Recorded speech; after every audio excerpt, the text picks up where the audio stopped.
Wahyu ditulis tahun 3 Masehi, berarti Yesus pasti 3 tahun dong. Kalau Yesus lahir 1 Masehi. Ayo. Ini saya kasih tahu lah.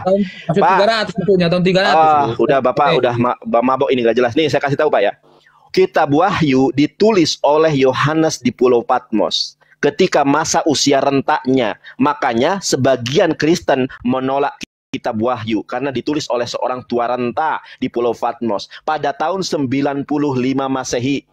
Yesus terangkat ke langit. Yesus ketika diserupakan pada tahun 33. 95 dikurangi 33, kisaran waktu 60 tahun. Bayangkan 60 tahun baru ada Kitab Wahyu. Tidak mungkin Yesus mengatakan. Yang saya tanya, di dalam gospel mana? Kalau gospel itu menulis tentang apa yang dikatakan, apa yang diperbuat, apa yang dilakukan oleh Yesus. Kalau Kitab Wahyu, kitab mimpi itu, kitab penglihatan, nggak bisa dipercaya.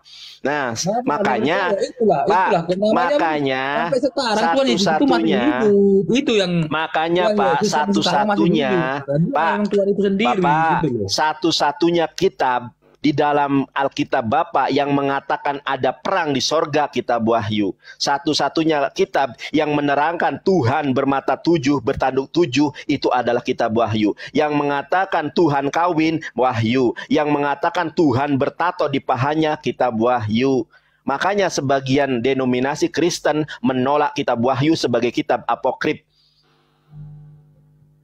Itu data jelas. Sekarang saya mau tunjukkan kepada Anda bahwa di dalam Kitab Wahyu, Alkitab mulai Kejadian sampai Wahyu itu sudah benar, nggak ada salahnya. Menaksirnya, tapi yang salah tahu itunya. Tapi Yesus tidak pernah berkata dalam Kitab Wahyu kalau Kitab Wahyu itu karangan si Yohanes di Pulau Patmos, ya. Bukan karangan, itu Wahyu dia didapat dari itu dogma Tuhan Yesus. Dogma itu, Pak. Iya memang benar dogma, itu kan? Ditulis oleh Yohanes. Iya, ditulis oleh Yohanes di tahun 95. Yesus terangkat ke langit tahun berapa? 33. Nah, 33. 95 dikurangi 33 berapa? 65. 65 tahun perbedaannya.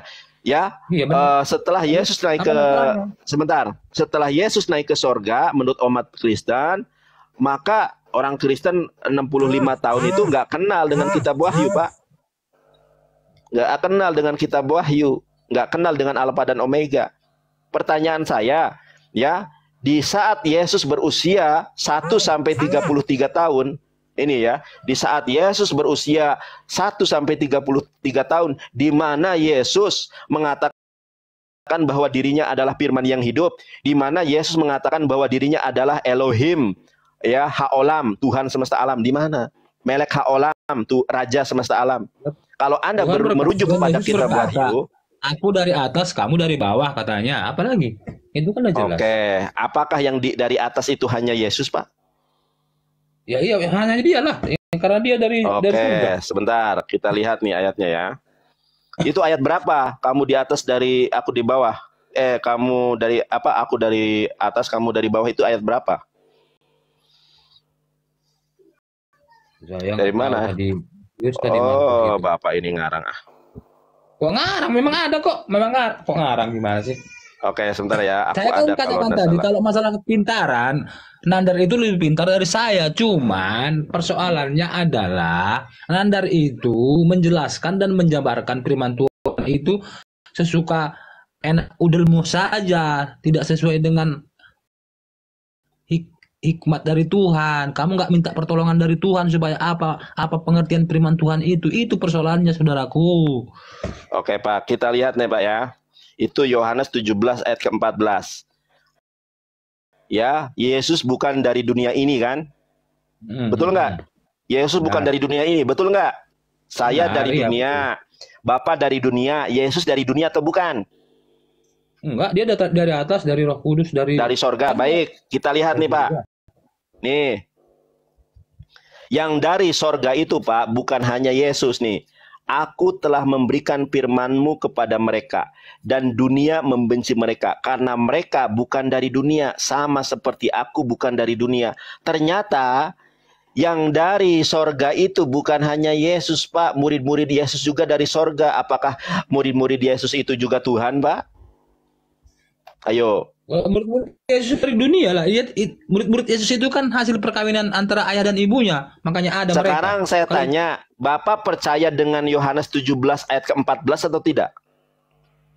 apa itu isinya? Loh, lihat dong layar saya, Pak. Nih, Pak. Dengarkan saya, Pak. Yohanes pasal 17 ayat ke-14. Aku telah memberikan firman-Mu kepada mereka. Dan dunia membenci mereka karena mereka bukan dari dunia. Sama seperti aku bukan dari dunia. Ternyata murid-murid Yesus juga bukan dari dunia.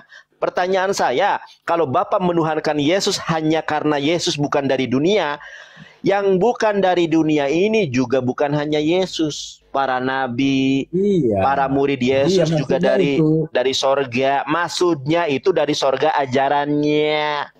Bukan Benar, oknumnya. benar. Iya, kalau Ajaran Yesus bukan dari benar. sorga, Pak. Mana ada Oh, Yesus dari surga dong. sorga? Dari surga dong. Yesus itu dari Karena dia vaginanya adalah Bunda Maria. Kata siapa iya, dari dia sorga? ya Alkitab mencatat. Alkitab siapa yang catat? Nah, Murid Yesus. siapa yang mana ada Yesus nulis Alkitab, Bapak ngawur Murid-murid ini. Yesus. Makanya dengar murid-murid Yesus saya katakan. Di mana murid-murid Yesus nulis Alkitab? Nggak pernah ada, Pak. Loh, yaitu Matius, Markus, Lukas, Yohanes. Sekarang saya tanya aja begini deh. Aduh teman-teman, aku haus juga ini ternyata ya. Ternyata kalau mau nolong apa? Minum. Aduh, aku ini ya. Mana nih? Nggak ada yang menalayang. Baik Pak, gini Pak ya. Bapak Katolik atau Protestan? Saya Kristen. Iya tahu, Katolik apa Protestan, Bapak. Bagi saya semuanya itu sama itu selama dia Oke, sama. Baik, kita tunjukkan nih Pak ya. Sekarang saya tanya kepada Bapak. Pak, sekarang saya tanya kepada Bapak.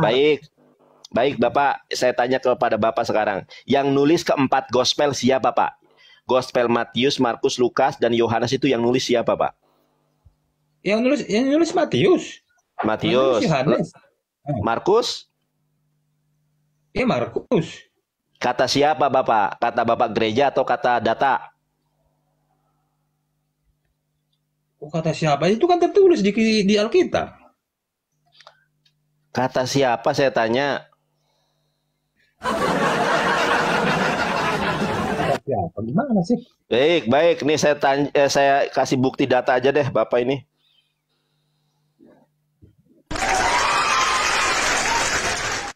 Nih, ya. Ini buku namanya Tafsir Perjanjian Baru ya, ditulis oleh Daniel Darkon. Ini bukan tulis sebentar Pak, sebentar Bapakku, sabar. Saya kan lagi nunjukin data bukan asumsi, Pak. Kita lihat Pak ya. Ini data dari mana? Nggak ada kelihatan hitam gambarmu ini, hitam. Oh, teman-teman, gambarku hitam katanya teman-teman ya. Teman-teman kelihatan nggak teman-teman? Nggak kelihatan. Jelas Bapak ini ngomong hitam. Nih aku bacakan aja Pak. Aduh si Bapak ini kok masa hitam sih? Ini jelas Bapak, masa hitam. Baik, nanti Bapak tanya ke yang lihat aja ya. Ya udah. Baik, saya bacakan Pak ya. Ini ada buku yang namanya Tafsir Perjanjian Baru yang diterbitkan oleh anggota Seksama Penerbit Katolik Indonesia. Kita lihat bener nggak Matius itu ditulis oleh Matius. Saya bacakan ya Pak ya, halaman 19. Nih saya bacakan ya teman-teman ya. Injil menurut Matius, tanda tanya. Kita lihat pengarangnya. Secara tradisional Matius sang pemungut cukai yang dipanggil oleh Yesus Matius 9 ayat 9 dan diutus sebagai rasul Matius 10 ayat ketiga dianggap sebagai penulis Injil pertama ini. Akan tetapi seperti juga para pengarang kuno lainnya, ini halaman 19 ya, kita buka halaman 20. Halaman 20-nya, sang penginjil sendiri sebenarnya tidak pernah menunjukkan identitasnya. Mungkin Rasul Matius memang orang yang bertanggung jawab atas tahap awal Injil Matius, atau mungkin ia adalah seorang misionaris teman-teman ya, yang datang ke daerah di mana Injil ini ditulis. Akan tetapi kebanyakan ahli sepakat bahwa si Matius bukanlah orang yang mengarang Injil Matius. Dor, terimalah kebenaran firman Tuhan Bapak. Baik, satu lagi. Bagaimana dengan Markus, Lukas, dan Yohanes? Kita buka halaman 165. Teman-teman, buku ini bisa diperoleh dengan mudah di online shop ya. Jadi teman-teman bisa baca sendiri. Kita buka halaman 165 nih. Injil menurut Markus. Pengarang sesungguhnya dari Injil ini seperti juga dengan pengarang ketiga Injil lainnya tidak kita ketahui. Pak, kalau di dalam ilmu hadis, Pak, kalau di dalam ilmu, sebentar Pak ya, kalau di dalam ilmu hadis, kalau perawinya tidak bersambung, sanadnya tidak bersambung, mardud, dia tertolak, dan hadisnya jadi hadis maudhu. Ternyata hadis Rasulullah SAW kalau dibandingkan dengan Alkitab orang Kristen itu tidak sebanding. Hadis secara kuantitas ada hadis mutawatir, sohih mutawatir yang diriwayatkan lebih daripada 10 orang. Ada hadis secara kuantitas ahad mutawatir, hadis ahad diriwayatkan oleh kurang daripada 10 orang. Nah, hadis ini dari perawinya dilihat. Hadis bisa menjadi sohih, hasan, doib, bahkan maudhu, dilihat perawinya, sikoh atau tidak, dobit atau tidak, ada ilat atau tidak, ada syak atau tidak, hafalannya kuat atau tidak, jujur atau tidak. Kalau ada perawi hadis yang berbohong kepada binatang saja, itu ditolak hadisnya. Sebagaimana Imam Syafi'i atau Imam Bukhari ya, sedang mentahriz hadis. Ternyata perawinya sedang ngasih makanan sama hewan ternaknya. Kalau di orang Sunda itu ker sambil menjulurkan tangannya. Ternyata tidak ada makanan di tangannya, itu ditolak hadisnya. Itulah semak ilmu mustalahul hadis. Aduh, sampai moncrot ya. Ngomong sampai bahasa semua Bapak ini. Tisu saya habis banyak ini ya. Kalau saya ngomong kok moncrot semua, Masya Allah ya. Baik. Kalau di dalam ilmu mustalahul hadis, ulumul hadis ya, sangat ketat perawi itu, Pak. Perawi hadis itu harus hafal Quran. Harus kuat hafalannya. Kalau tidak kuat hafalannya, maka bisa menurunkan kualitas hadisnya. Makanya hadis di dalam Islam itu ada hadis sohih. Sohih ada 2, mutawatir, hadis ahad. Ya, ada hasan, ada doif, ada maudhu. Ternyata Pak, Alkitab kalau dibandingkan dengan hadis saja tidak selevel. Jadi Alkitab itu kalau dibandingkan dengan buku Islam itu seperti buku tarikh, buku sejarah, tidak sesuai dengan data. Makanya kalau si Elia berani nih, ini bagi teman-teman Kristen yang mengidolakan si Elia. Sebentar Pak, ya kamu kan apa-apanya lah. Sebentar Pak. Orang-orang Kristen yang mengidolakan si Elia Miron, saya tantang si Elia Miron, direkam baik-baik, berdebat di dunia nyata. Betulkah Isa adalah Yesus? Tema yang pertama. Betulkah Alkitab itu asli atau Al-Quran yang asli? Wah, saya tantang. Ya, silakan orang Kristen yang kaya raya support si Elia, sediakan hotel bintang 5. Sebentar Pak, sediakan hotel bintang 5, undang saya. Kalau saya diundang debat pro bono, saya tidak dipungut bayaran 100% pun, 1% pun. Yang penting kita akan tunjukkan kebenaran Islam. Silakan, kalau memang kalian menjagokan si Elia. Saya Ibrani bisa, Yunani bisa, Arabik bisa baca. Oke, saya tunggu Elia kamu ya. Gak berani dia, saya naik ke roomnya dia, nggak pernah dinaikin. Saya tantang orang Kristen yang paling hebat di muka bumi, nggak ada yang naik. Karena ini adalah seorang penginjil yang mendapatkan kasih karunia Tuhan, yang dipilih Tuhan untuk menyampaikan kebenaran Islam. La haula wala quwata illa billahil aliyil azim. Masya Allah. Sampai mana tadi? Aku sampai lupa. Tuh Pak, ternyata Alkitab Bapak ini tidak sebanding dengan hadis doib. Sekalipun dengan hadis doib tidak sebanding Pak. Jadi kalau Bapak mengagung-agungkan perkataan Matius, Markus, Lukas, Yohanes, ternyata penulisnya nggak jelas. Nggak jelas apa? Itu kan katamu. Loh, ini datanya Pak. Tadi sudah saya tunjukkan datanya. Itu Nandar. Baik. Bapak nggak ngelihat layar saya? Mau hitam, dia hitam. Wah, hitam teman-teman. Kok bisa hitam sih? Teman-teman yang sudah nge-give, saya haturkan terima kasih. Yang sudah tap-tap layar, saya haturkan terima kasih. Berkat tap-tap layar teman-teman, room saya jadi kuat. Padahal sudah berulang kali di report. Nandar? Iya. Kamu cari gift? Cari gift? Enggak saya. Pak, kalau saya cari uang, Pak, saya tampilkan nomor rekening saya, Pak. Teman-teman yang ingin mendukung pelayanan saya, kirim ke nomor rekening Yonatan Nandar. Nggak pernah saya cantumkan nomor rekening. Tapi para pendeta, lihat di YouTube. YouTube Inyo Manis, YouTube Tanpa Ragi, YouTube Solata BM2. Yang ingin mendukung pelayanan Pak Bom Bom, silakan kirim nomor rekening. Kirim ke rekening. Kalau saya itu malu kalau minta-minta kayak gitu. Malu saya. Kalau di sini ada yang nge-give, itu hak mereka, hak prerogatif mereka. Kalau saya dikasih, prinsipnya diterima. Tapi kalau meminta-minta, anti diharamkan dalam Islam. Iya, kalau kita itu di dalam hadis dikatakan hoirun nas angfa'uhum linnas, sebaik-baiknya manusia adalah yang paling bermanfaat untuk manusia lainnya. Pandi, terima kasih, berkah selalu. Tapi jangan kita menjadi memanfaatkan situasi, nggak boleh. Gitu, Bapak. Kau kan memanfaatkan Alkitab kau supaya dapat gift kau. Tuh Bapak, Masya Allah, Acong, terima kasih. JJ, Eno, Semaper. Iya. Terima kasih banyak. Mana nih? Wah, Muji, Cungkil, terima kasih. Berkah selalu. Pak Kebenaran juga. Wah, Pak Kebenaran nih dapat koin banyak nih, Pak Kebenaran. Aku nggak tahu apa maksudnya itu. Eno Semaper, terima kasih. Pandi. Gitu loh, Pak Nandar. Aku tadi naikkan jiwa kemanusiaanku menggebu-gebu gitu loh. Kok gini ya? Sekarang Bapak sudah mendapatkan pengajaran dari saya, Pak. Renungkan kembali ajaran Bapak. Bapak sudah berapa? Sudah 50 tahun, Pak ya.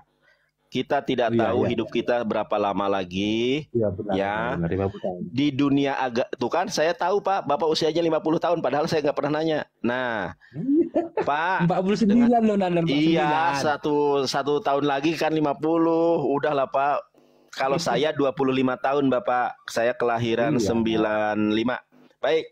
Oke. 74 saya. Iya, saya 95. Kan kamu masih muda, makanya masih ada waktu untuk belajar supaya mendapat hikmat loh, Nandar. Saya belajar Kristen sudah belasan tahun, Pak. 13 tahun saya belajar Alkitab. Iya, berdoa loh. Saya justru, Pak, saya belajar Alkitab Kristen justru semakin yakin bahwa Islam ini adalah kebenaran. Ya, saya semakin yakin dan saya semakin yakin tidak ada kebenaran di luar Islam karena saya belajar Alkitab. Tidak ada kitab asli di dunia ini kecuali Al-Quran. Nah, itu justru saya mendapatkan hikmat dari Alkitab. Saya tahu Al-Quran benar dari Alkitab. Saya tahu Paulus Nabi yang tidak asli dari Alkitab. Makanya Bapak sudah 50 tahun, Pak, semua agama mengatakan setiap pemeluk agama mengatakan bahwa agamanya itu adalah benar. Tetapi kebenaran itu tidak mungkin semua agama itu benar, Pak. Hanya satu agama yang benar, hanya Islam, Pak. Saya sepakat itu. Nah, kalau Alkitab terbukti tidak asli, Pak. Hanya Al-Quran kitab yang mukjizat itu. Itu namanya memang hujat itu namanya. Loh, saya tunjukkan bisa. Bapak mau saya tunjukkan bahwa Alkitab itu memang tidak asli? Mau satu ayat? Maksudnya tidak asli yang bagaimana? Kalau ditambah-tambahi, Pak. Ditambah-tambahi, dikurang-kurangi itu Alkitab, iya, Bapak. Kan ada. Aslinya kan ada. Aslinya apa dirubah-ubah? Oh baik, teman-teman, Pak siapa ini Pak Lukas nih, namanya Pak Lukas aja deh. Saya tunjukkan nih bagaimana mereka mengurang-ngurangi ayat-ayat Alkitab. Kita lihat nih. Sebentar. Oh ternyata laptop saya mati ini. Saya lupa ngecas ya sebentar. Sebentar Pak ya.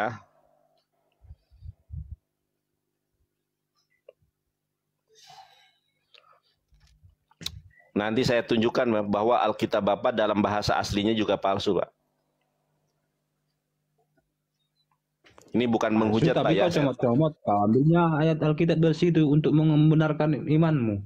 Sekarang katanya Bapak kitabnya asli. Mau saya tunjukkan bahwa kitab Bapak itu ditambah-tambahi, dikurang-kurangi. Mau? Nih, Pak. Saya buka Kodeks Sinaiticus. Kodeks Sinaiticus. Oke, teman-teman ya. Teman-teman, kita lihat nih. Ya. Nih Pak kebenaran. Ini ada Kodeks Sinaiticus namanya nih. Kodeks Sinaiticus itu adalah kodeks tertua kedua setelah Kodeks Vatikanus. Saya tunjukkan kepada Bapak ya. Bagaimana mereka, Kian, terima kasih Kian, Laskar API, berkah selalu. Markus 15 Markus pasal 15, kita lihat nih ayat 28. Ada enggak ayat 28? Pak, lihat Pak. Ini kepalsuan Alkitab Bapak, Pak. Markus 15 tidak ada ayat ke-28. Coba lihat teman-teman ya. Markus pasal 15 ayat ke-28 tidak ada. Langsung dari 27 ke 29 mereka kurangi. Ternyata ayat 28 itu berbicara tentang Nabi Muhammad. Mereka hapus. Oke, kita lihat di dalam Greek. Ini teman-teman ya, The Online Greek Bible. Kita lihat nih di dalam online-nya. Tadi manuskripnya sudah kita lihat. Sekarang kita buka Markus 15 ayat 28. Ada enggak? Sebentar. Gimana nih? Markus 15. Oke. 28. 27 dulu deh, 27. 27. Oke, go. Oke, nih teman-teman ya, ini Markus 15:27. Saya bacakan dalam bahasa Yunaninya. Sudah saya bilang saya ini evangelis yang bisa baca Ibrani, Yunani dan Arabik. Saya bacakan Markus 15:27. Kaisun hauto staurosin duo lestas ena ek desion kai ena es yunumon hauto. Markus 15:27 ada ayatnya. Kita lihat teman-teman, kita ganti nih 27 ke 28. Oke, teman-teman lihat nih ya. Ini Markus 15:28. Tadi kalau 27 ada ayatnya. Kita lihat nih, klik nih. Go. Nah ya, ini The Online Greek Bible. Ini The Online Greek Bible teman-teman ya. Teman-teman bisa sekarang buktikan sendiri The Online Greek Bible atau GNT ya, Greek New Testament ya. Markus 15:28 ada ayatnya atau tidak? Pak, tuh Pak, Markus 15:28 tidak ada ayatnya Pak. Tuh, ya. Di sini ada kok. Nggak ada Pak. Markus 15:28 nggak ada ayatnya Pak dalam original teksnya Pak. Di dalam Kodeks Sinaiticus, di dalam Markus 15:28 nggak ada di dalam Kodeks Sinaiticus. Kenapa ayat itu berbicara tentang Nabi Muhammad tapi mereka hapus? Nah, kita lihat dalam terjemahan. Nah, kalau terjemahan ada Pak. Kalau terjemahan ada memang. Saya tunjukkan terjemahannya Pak ya. Markus 15 ayat 28. Ayat 28. Nah, kalau Markus 15 ayat 28 memang ada dalam terjemahan teman-teman. Nih, ini terjemahannya teman-teman ya. Markus 15:28.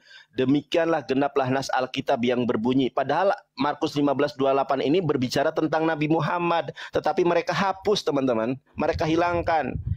Nah, mereka ganti dengan ayat yang lain. Demikianlah genaplah nas kitab suci yang berbunyi, ia akan terhitung di antara orang-orang durhaka. Kita lihat nih, ini ayat asli atau palsu? Kita lihat. Ya, tafsiran. Tunggu. Tadi Ya. kau bilang tadi ayat 28-nya mengenai nubuatan Nabi Muhammad.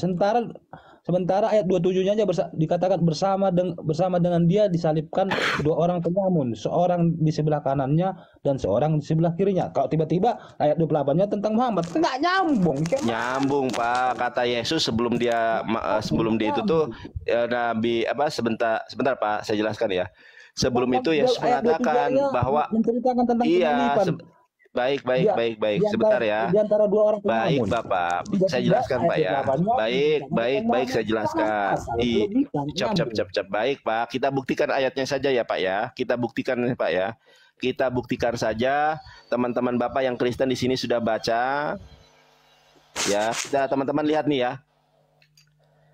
Ayat ini tidak lain kecuali kutipan Yesaya 53:12. Tidak terdapat dalam kebanyakan naskah. Dan Markus, apa di sini? Markus tidak asli. Nah, kalau tidak asli sinonimnya palsu. Makanya Al-Quran katakan Alkitab Bapak sudah tidak otentik. Baik di dalam kodeksnya, Pak. Ini kita lihat kodeksnya ya, teman-teman ya. Teman-teman cari ya. Ini namanya kodeks, teman-teman ya. Kodeks Sinaiticus. Markus 15 ayat 28 tidak ada. Sudah saya buktikan tadi. Markus 15:28 nggak ada. Tuh. Dari 27 langsung ke 29. Oke. Kemudian di dalam online-nya juga bisa dicek nih. Markus 15:28 nggak ada. Tuh ya. Kalau Markus 15:27 ada, teman-teman. Nah, kita coba survei lagi ya. Markus 15:27 ada ayatnya nggak? Nah, langsung ada Kaisun hauto setaurosin duo lestas ena ekdesion kai ena esyunumon hauto, ada ayatnya. 28 ditutupi karena sebelum Yesus diserupakan, Yesus menubuatkan tentang kedatangan Nabi Muhammad. Doa. Iya, gini baca dulu ayat 27-nya baru kayak mana lah menyambungkannya baik. Anggap saja apa yang saya katakan salah, tetapi Markus 15:28 ternyata dihilangkan, dihapuskan di dalam original teksnya, tetapi ditambahkan di dalam terjemahan LAI. Makanya Al-Quran katakan a'udzubillahi minasyaitonirrajim fawailul lilladzina yaktubunal kitaba biaidihim tsumma yaquluna hadza min indillah, kecelakaan besarlah bagi orang-orang yang telah menulis Alkitab dengan tangan-tangan mereka sendiri, lalu mereka mengatakan ini dari Allah padahal bukan dari Allah. Saya bandingkan kehebatan Alkitab dengan kehebatan Al-Quran. Alkitab bukan suatu mukjizat, bukan suatu kehebatan, tetapi Al-Quran adalah kehebatan. Saya contohkan Bapak ya, saya buktikan kebenaran firman hidup. Nah, Quran surat Al-Hijr ayat 9, Pak. Catat baik-baik. Quran surat Al-Hijr ayat 9. Allah Subhanahu wa taala mengatakan begini. A'udzubillahi minasyaitonirrajim. Inna nahnu nazzalna dzikra wa inna lahu lahafizun. Kamilah yang menurunkan Quran, maka kami pula yang menjaganya. Kenapa di situ Allah menggunakan kata kami? Karena Al-Quran diturunkan bukan gedebuk buku dari langit ke dalam bumi, bukan. Tetapi Al-Quran diturunkan melalui perantaraan Roh Kudus atau Gabriel alaihi shalom. Lalu Allah mengatakan dan kami juga yang menjaganya. Saya hafalkan kitab suci, Pak. Sebentar Pak ya, nanti Bapak ngomong banyak juga nggak apa-apa, tapi mohon ditunggu penjelasan saya sampai selesai. Saya hafalkan Alkitab dalam bahasa Ibrani, saya hafalkan Alkitab dalam bahasa terjemahan, saya hafalkan Alkitab dalam bahasa Yunani. Tidak bisa, Pak.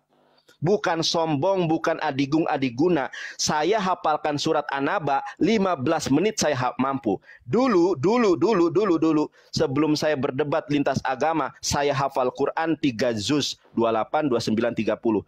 Karena sering debat, sering scroll TikTok, ada goyang, aneh digoyang patah-patah, banyak bokong-bokong gitu. Jadi hafalan saya turun itu. Lagi scroll TikTok, tiba-tiba ada yang goyang-goyang gitu.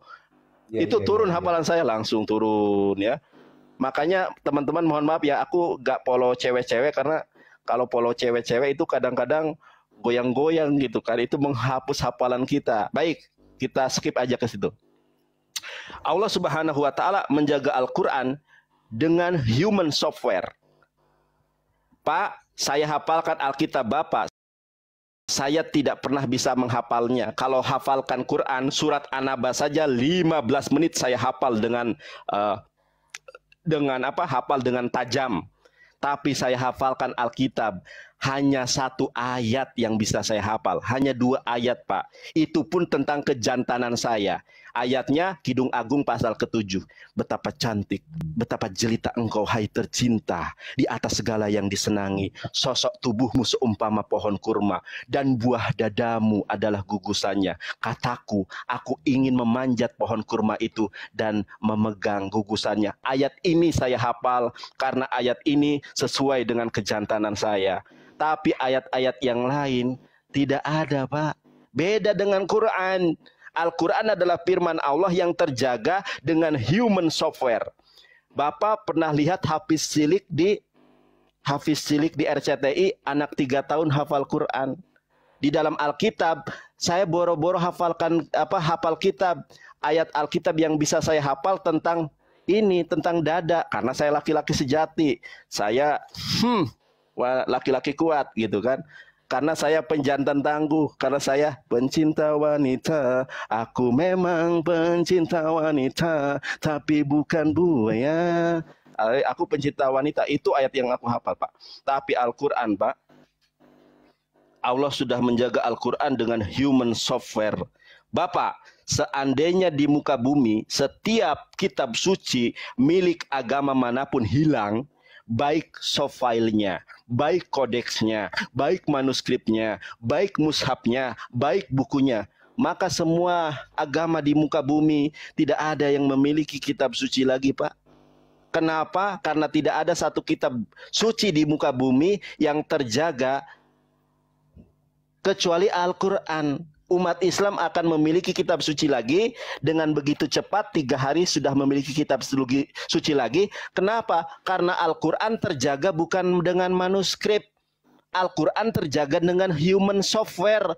Miliaran orang di seluruh dunia hafal Quran dengan sanad yang mutawatir. Al-Quran bukan hanya terjaga, Bapak. Satu ayat lagi, dua ayat, Pak. Ya.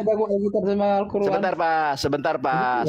2 ayat, Pak. Setelah ini Bapak silakan ngomong. Enggak, saya sepakat bahwasanya Al-Quran dan Alkitab itu beda. Memang beda, ya sudah. Iya, sebentar, Pak. Ya, baik. Saya 2 ayat tentang kehebatan Al-Quran. Ini Al-Quran di tangan saya, ini Alkitab di kiri saya. Al-Quran terbukti kehebatannya. Alkitab terbukti membuat birahi saya melonjak-lonjak. Makanya kalau di scroll TikTok itu, goyang itu ya, goyang pargoy itu saya suka, aduh. Ini kan kata Rasul, pandangan pertama buat kamu. Ya, itu Al-Quran ada gadul basor. Hai orang-orang beriman, tundukilah pandanganmu.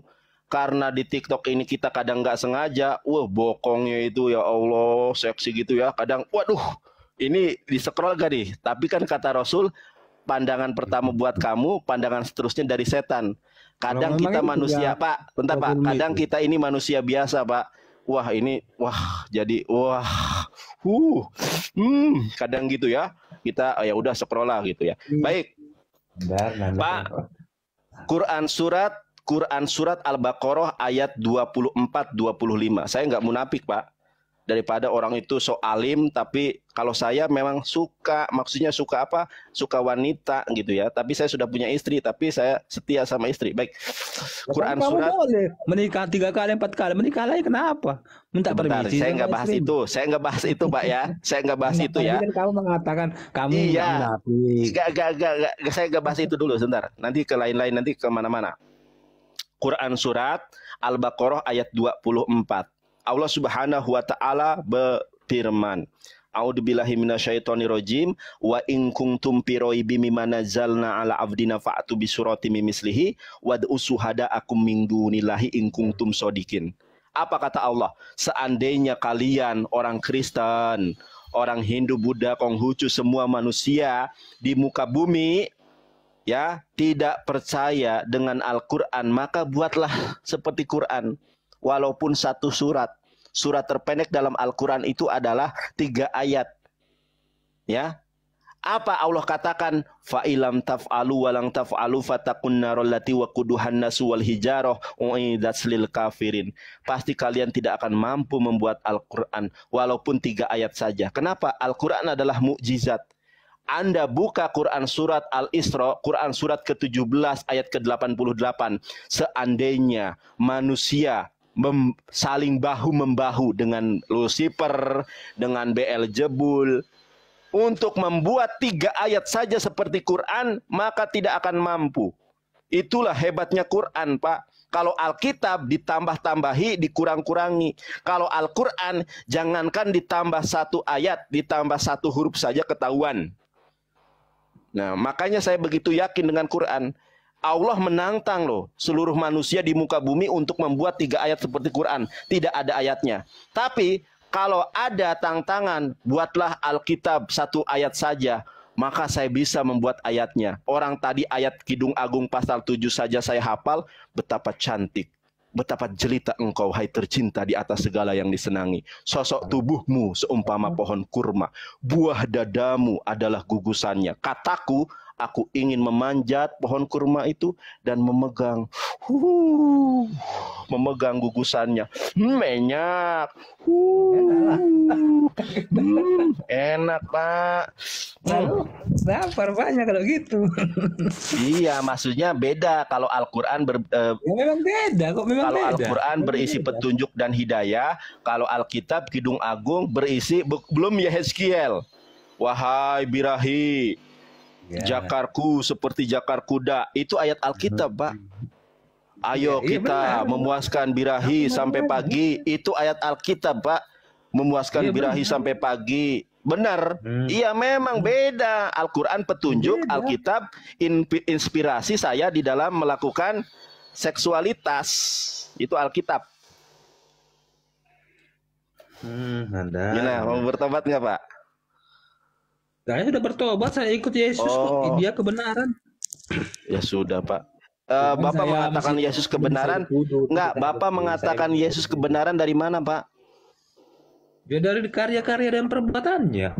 Salah. Yohanes 14 ayat ke-6, Pak. Aku adalah jalan kebenaran dan hidup, tidak sampai kepada Bapa kecuali melalui aku. Itu ayatnya. Nah, masalahnya itu nubuatan. Kalau dalam bahasa Ibraninya, Pak, Yohanes Pembaptis adalah pembuka. Sebentar. Saya jelaskan. Saya jelaskan, Pak. Saya jelaskan.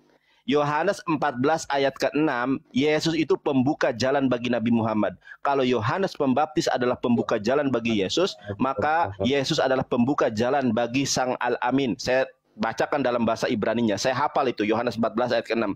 Kata Yesus, Payomer Yehoshua Hamasyah. Berkata Yesus Kristus, Anohi haderek, aku adalah jalan. PH Ahmed Ahmad Muhammad. Aku adalah jalan pembuka bagi Muhammad. Pak, Emet itu, Pak, artinya kebenaran, Pak. Pak, jangan terguncang, Pak. Emet itu artinya kebenaran. Aja bicara langsung kau bilang terguncang. Aku kan akan membaca itu kebenaran, Pak. Emet itu kebenaran. Aduh, Pak, Emet itu kebenaran. Tidak ada yang bisa sampai. Bapak tahu nggak hidup yang dimaksud oleh Yesus itu apa, Pak? Pak, Muhammad di situ, saudaraku. Itu bahasa Ibraninya emet, alef, mem, tap. Emet artinya kebenaran. Wahyu 3:14.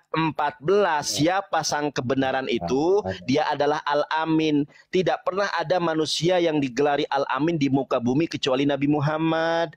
Apa yang dimaksud Nabi Muhammad dan hidup? Hidup itu artinya Yohanes 17 ayat ketiga. Inilah hidup yang kekal itu, bahwa mereka mengenali satu-satunya Tuhan yang benar, yaitu Allah. Dan mereka memahami bahwa Yesus Kristus adalah utusan Allah. Itulah yang bermakna hidup dalam arti Yohanes 16 ayat Yohanes 14 ayat ke-6, Pak. Emet itu Ahmed Ahmad, Sang Al-Amin, Sang Kebenaran. Wahyu 3 ayat ke-14. Ya, inilah Amin, saksi yang setia dan benar, permulaan dari ciptaan Allah, Pak. Iya, jangan dipaksa, saudaraku, jangan dipaksa. Ya sudah, saya emang nggak memaksa, saya hanya menyampaikan. Ya udahlah. Ya sudah, Pak. Makasih ya, Pak ya. Mohon maaf apabila kata-kata saya salah, Pak ya. Ya, sama-sama. Iya, ini diskusi ya. Saya disclaimer terlebih dahulu. Ini adalah diskusi ilmiah, bukan menghujat, tetapi saya menyampaikan fakta dan data. Bapak, dulu saya debat di Facebook. Awal mulanya mereka ini penghujat Islam, tapi setelah ketemu sekarang mereka mu'alaf.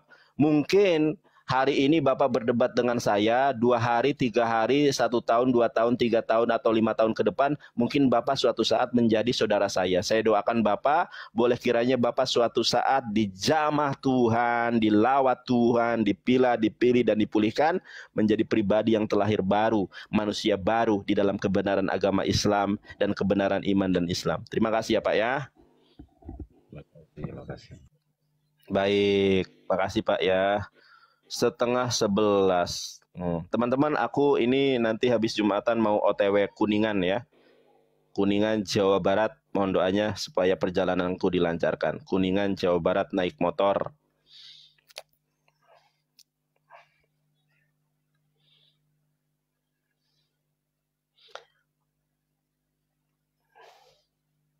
Oke teman-teman, karena ini sudah setengah 11, maka saya tutup room diskusinya.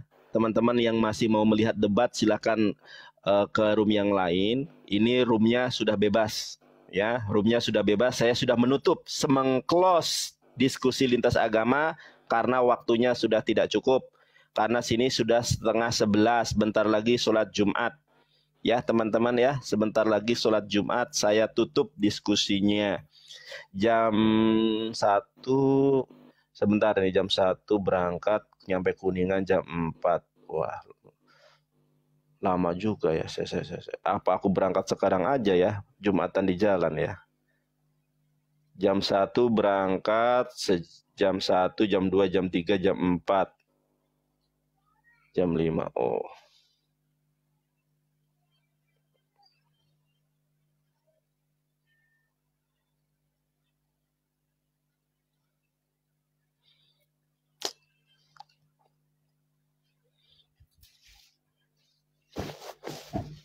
Oke teman-teman, silakan beralih ke room yang lain ya. Sudah close ya kalau mau ini. Sudah close. Kalau mau ngobrol bebas silakan 15 menit.